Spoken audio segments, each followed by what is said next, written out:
y'all know this gonna be nice. It's gonna be fire. Music in minor. Ali.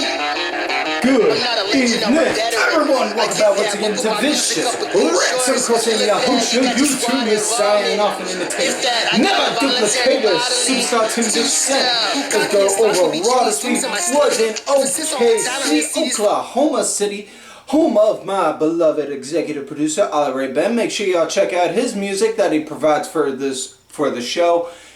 It's on iTunes, Spotify, SoundCloud, YouTube, all that good shit. Details are down below. Yes, I am a shameless self-promoter. I have zero problem with that. That's just me. And if you haven't figured that out by now, really. That said, Raw OKC. Before we do that, we're going to switch gears. Talk about last week via the SmackDown Rewind. Big highlights from last week's SmackDown. Becky Lynch cut a very nice promo talking about on how she's back, and if, you know, relinquishing the Raw Women's title over a year ago was one of the hardest things she ever had to do, but for good reasons. And now that she's back, if you thought she was dangerous before, you haven't seen nothing yet. And I know this from first-hand experience dealing with Irish moms, and I'm not just talking from first-hand experience with, you know, with Mama Vicious. But I'm talking about the fact that, you know, the neighborhood I grew up around was full of old world immigrants right off the boat. Irish parents, oh man, the beatings I got for one, oh man, yeah. So anyways, as Becky's doing that, then out comes Bianca saying, I'll give credit where credit's due. I ain't one to make excuses. You won, I lost. But as quick as I was to take up your challenge, I'm wondering if you're as quick to take up mine, you and me, for that title tonight. Then out comes Zelina Vega to say she should get a title shot. Then out comes Carmella saying she should get a title shot. Then out comes Liv Morgan saying she should get a title shot. Then out comes the commercial break. And then when the commercials breaks over, we get a fatal four-way for the #1 contender for the women's title. And I know a lot of y'all are thinking, well, why don't they just make Bianca get a rematch then? Because, let's go into the Wayback Machine on this for a minute, they did null and void the automatic rematch clauses. While sometimes they still throw that out there just to say, hey, we're giving a filler match. You know, for storyline wise, that's why. But fatal four-way, Bianca won, so yeah. Her, Becky, Extreme Rules. Next up, the other big highlights from SmackDown. Edge cut a nice promo saying on how now that Seth's in his rearview mirror, he's gunning for what he came back for, which is the Universal title. I'm actually kind of cool with that idea, seeing Edge go and chase for it. Other big highlights, Baron Corbin. Baron Corbin went to Vegas, found $2, turned that $2 into $10, turned that 10 into 50, turned that 50 into 100, turned that 100 into 1,000, and so on and so on. And now he's no longer just Baron Corbin. He's no longer just King Corbin. He's now Happy Corbin. We got Happy Corbin finally. Corbin's now no longer piss poor, disheveled excuse of a person like you or me. Maybe more so me, but you know, now he's coming out and now he's driving in with a $50,000 car, wearing $5,000 custom suits, all that jazz, and then called Big E out, wanted to apologize for earlier with trying to steal the Money in the Bank briefcase, and then proceeded to offer to buy it off of him, very much so like on how Ted DiBiase tried to buy the world title. No avail. Then we get the last closing highlight of the show. Roman and the Usos having a family celebration because they won their respective title matches. Paul Heyman saying, my tribal chief, this is for family. I do not feel I should be there. Roman just putting his hand on his shoulder. Paul, you are family. So he acknowledging that Paul Heyman is a part of the family and encouraging him to come out with. So they're all out there. they're about to have the celebration, and then Finn Balor comes out, basically says, screw Brock Lesnar, screw John Cena, screw Edge. I want what's given to me. I want my Universal title match, and I want it next week. Then proceeds to get a beatdown from the Usos. Balor then gets the upper hand. After the show, it's officially announced Balor versus Roman for the Universal title next week, this Friday coming up on SmackDown. So yeah, now that we're done that, let's get into this week's show, Raw OKC. It starts out with Damian Priest getting ready to issue an open challenge, and then Jimmy comes out saying, "Oi, I want what's mine. I want my United States Championship." And then McIntyre comes out saying, I've been World Champion, Tag Team Champion, Intercontinental Champion. There's just one. That U.S. title would look really good around my waist. And then out comes Bobby Lashley saying, as much as I love being WWE champ, I feel like wanting to be a double champ. So, Priest, I want that. And then RK Bro comes out saying, as much as we like being tag champs, we want to be U.S. No, wait, no, they didn't. Sorry. Too many people were coming out asking for U.S. title shots at one time. That was a slip up on my part. Anyways. Then Adam Pearce comes out saying they're going to do a triple threat for Priest, McIntyre, Sheamus, U.S. title. Riddle and Orton then issue a challenge to Bobby Lashley and MVP for a tag title match. So we'll get that as well. That said, then now we get to the first match of the night. Rhea Ripley going against Shayna Baszler, and for whatever reason, Rhea had Nikki A.S.H with her. I'm not quite sure. Okay, but Shayna obviously had Nia. Nia then started to cut a promo before the match saying on how she's going to splatter, her own words, not mine, Nikki and Rhea across the all over, and then she's going to do that to her opponent, Charlotte, later tonight, which then Shayna just looked like, what the fuck? When did you get a match with Charlotte? So, as far as this match went, really dug it. Shayna, she was leading on it. Was really focusing on Rhea's, it was Rhea's right arm. Was really focusing on Rhea Ripley's right arm, doing a lot of good damage to it, a lot of chops, kicks, torquing it, whatever you could to do damage to it. But, as all good things go, the ending. We got a fucking roll-up. Can we just have an end to the fucking roll-ups? Death to roll-ups. Seriously. Oh, and Nia did keep her word because she did splatter Nikki all over the outside. Which then distracted Rhea for a moment to have Shayna try and do a roll-up, which then Rhea countered, which, again, Rhea's been put on the ass end of an ass whooping for 90% of this match. How is it that during that 90% she's got the crap kicked out of her, she can barely function, she can barely fight, but all of a sudden has enough strength and wherewithal to be able to hold an opponent down long enough for a 3 count? Just what the... giving myself an aneurysm trying to comprehend that.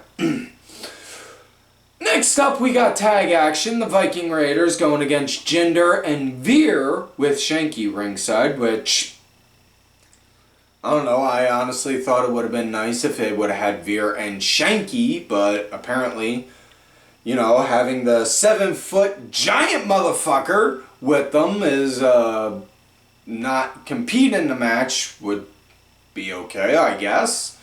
Anyways, as far as the match went, fairly decent. Ivar was the punching bag. Eric got the hot tag. It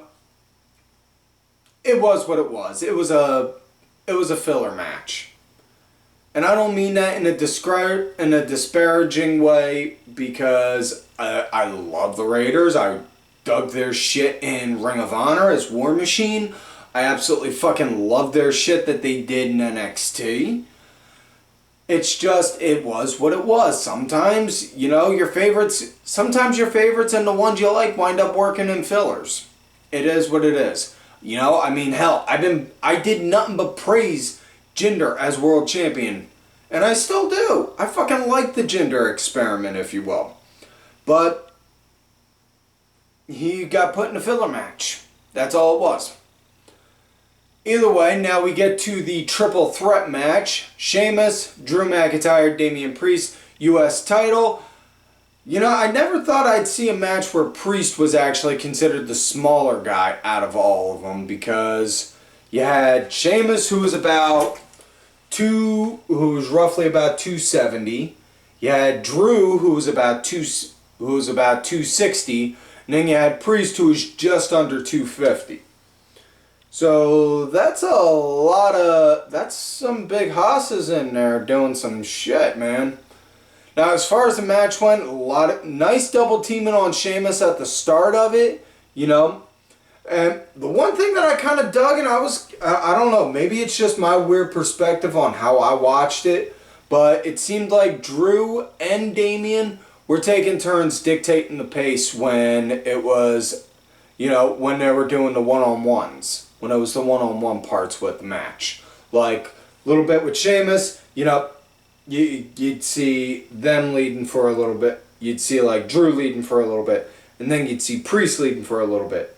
You know? But, man, again, with the Drew and McIntyre fighting, whew. Seeing an angry Scotsman and an angry Irishman fighting each other, well... You know, yeah, there's not much else to tell. Seeing them two fight like that, it's like seeing the bar fight scene in The Quiet Man. The John Wayne movie, Quiet Man. Or anytime you ever saw me and my brother get into a bar fight back when I used to drink. Good thing I don't no more. But I would dare say this was hands down match of the night. And we're only the third match into the show here, folks. But this was a damn good match. This was the best match of the night, I would say. Match came to an end. Drew wound up hitting a Claymore onto Sheamus. Sheamus rolled out of the ring.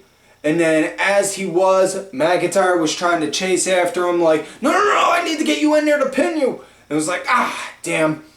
And unsuspecting, Priest hooks McIntyre, hits him with the Reckoning. 1, 2, 3. That is it. Your winner and still United States Champion, Damian Priest. Really looking forward to seeing what they do with Priest down the road. Next up, we got women's action.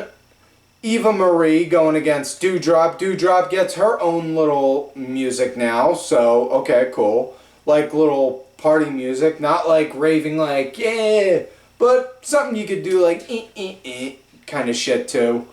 But as far as this was, well, technically the match never even really happened because Doudrop attacked Eva, proceeded to beat the crap out of her, did her own pin count, and then afterwards the ref told the announcer, match is thrown out, Eva's can't compete.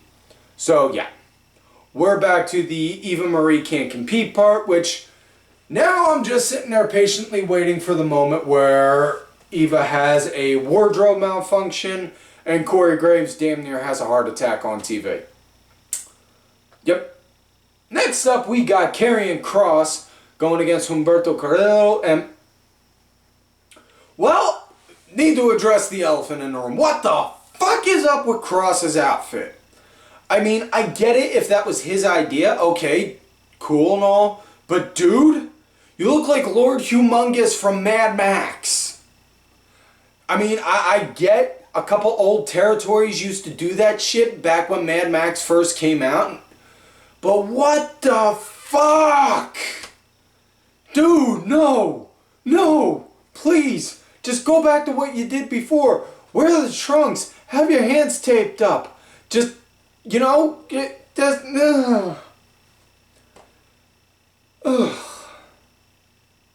Outside of that, Karrion Kross against Humberto Carrillo. You can guess on how that went. R.I.P. Humberto. Kross got the win doing the cross jacket. I'll give credit where credit's due. Did let Humberto get some offense in to make it look like he had somewhat of a fighting chance, but yeah. So now we come to Nia Jax versus Charlotte Flair, and you know, I'm not typically one to believe in miracles, I'm not. But somehow I feel like I got a divine gift of a miracle in this match, and I'm going to get to that in a minute. Because I will talk about the highlight was at the start, there was a small little bit of back and forth taunting. Like Charlotte would duck out of the ring, and then get in, get back out. And then they do like a tie-up, and it was stalemate, and then Nia threw her and all that jazz. And then they went to commercial break. And then my TV went out on me. And, well, I wasn't able to watch the match live, but I did see it through other means. Wink, wink. I'd rather not mention. God bless the internet, who knew it could be useful for things other than porn and watching this show. And, yeah. This was a giant cluster. What the motherfucking fuck? I got no idea on how else to describe this except this looked like something that I could just imagine every producer backstage all sitting there watching and just all at the same time doing ugh, as this is happening. The match came to an end when Nia wound up doing this slam on Charlotte, and thank God it was over, but yeah. Next up, we got Omos going against Johnny Nitro, Morrison, Mundo, Impact, Esquire, the 23rd. And as much as Morrison tried bouncing around doing his parkour stuff to keep alive, yeah, that ain't gonna stop you from the big man. Omos got murdered. Or not Omos got murdered, Omos murdered Johnny, insert last name here. And yeah, with the choke slam he does. Next up we got AJ Styles going against Xavier Woods. And on a side note, real quick, one thing I am hoping for between AJ Styles and Xavier Woods, I'm hoping a year from now we see a funny little segment with AJ Styles and Xavier Woods on G4. I really do. I'm just saying. Now with that said, as far as this match went, holy fuck, this match was good. Woods was leading strong at the start. Really quick, fast-paced action. Dug the ungodly shit out of it. Oh my fucking god, this was good.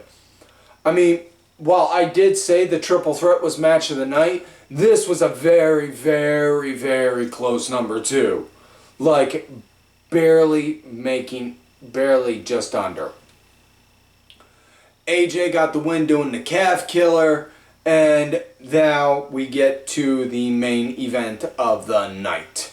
Riddle and Orton versus Lashley and MVP. Styles and Omos ringside doing commentating.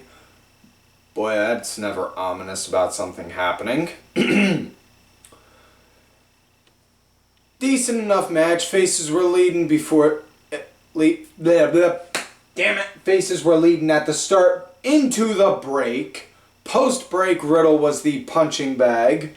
Randy got the hot tag in. Started working good, cleaning up house until Bobby Lashley derailed him. And then proceeded to get him, throw Randy to the outside. Once out there, Randy then starts getting into AJ's face. Then starts getting into Omos's face. And then Riddle stops Omos from attacking Randy. And then Randy, belly to back, right onto the announce table from Styles. All while that's going on, then Riddle and MVP. Riddle then winds up hitting MVP with a pump knee.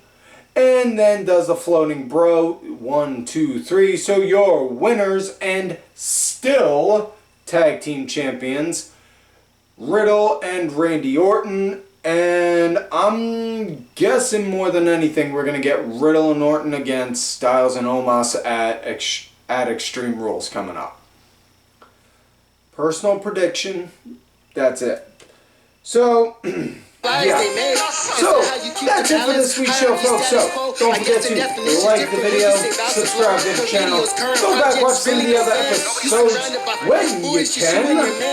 Look me on the Twitter at Team Vicious. Also, on that Facebook gimmick, Team Ash. If you're going to look for my Facebook gimmick, let me know you found me on there on here, or on my Twitter at Team Vicious. Yeah, just let me know you found me on there on either or. Something that got Creep John going. Also, folks, make sure you guys check out these cool ass guys right here on that tool with that Kenny Killer DSB underscore IV. That's your follow the RA Sergeant Curry Pants and dubs in your face. And folks, like I always tell y'all, you love me great, you hate me. Fuck you.